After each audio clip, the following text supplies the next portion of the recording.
I just love for you to share, because I think this is very, very common for a lot of people. And a lot of people are beginning to talk about it, but I think before I even read about it, I thought it was just me. And I think the whole goal of this podcast and really what we're doing and even marketing communications is for people to feel like I'm not alone, because in that there's greater peace and there's greater confidence. But the imposter syndrome, when you first discovered that it had a name, how's that shown up for you? Yeah, so I first discovered about imposter syndrome from the Michael Kitces, Carl Richards podcast that was done. It had to have been over, a year or two ago now. And I remember driving and thinking to myself, oh my gosh, I'm not alone. This is actually a thing, because I've been in this industry my whole life, right? My whole professional life. I started in financial services when I was 20 years old as a marketing intern, and I've essentially never looked back. And I've been supported by so many amazing people. I've been not supported by a lot of people. All of that has shaped my journey. But I've sort of just been one step in front of the other. And, a lot of times I show up in a room and I have this feeling, my heart starts racing and I get a little bit hot and my voice gets a little bit shaky. And I'm like, wait, why do they want me to be here? What if what I say is wrong? What if I don't meet their expectations? What if I fail?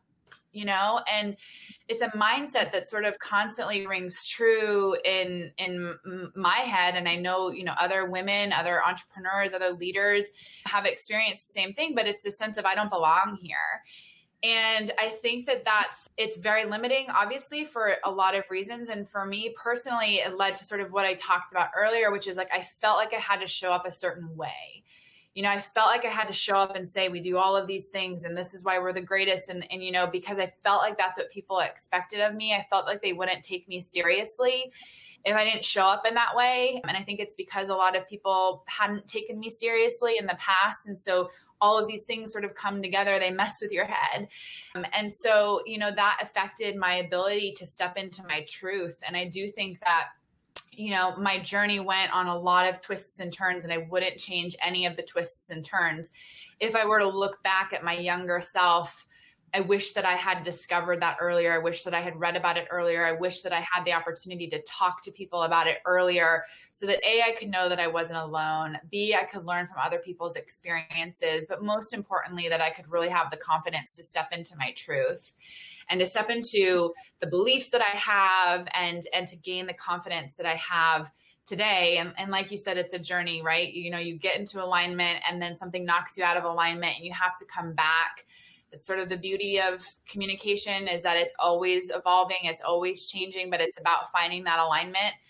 But for sure, that imposter syndrome impacted my confidence, which impacted how I led, and impacted how I showed up.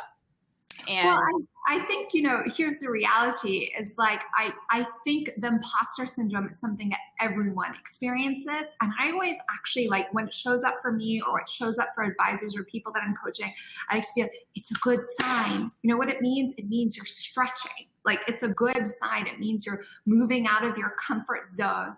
And you can just put it in the back seat. It doesn't need to be driving the car, but just that acknowledgement that, yep, this is what shows up. This is normal. And if it does, it's probably a good sign. Like, it means you're expanding.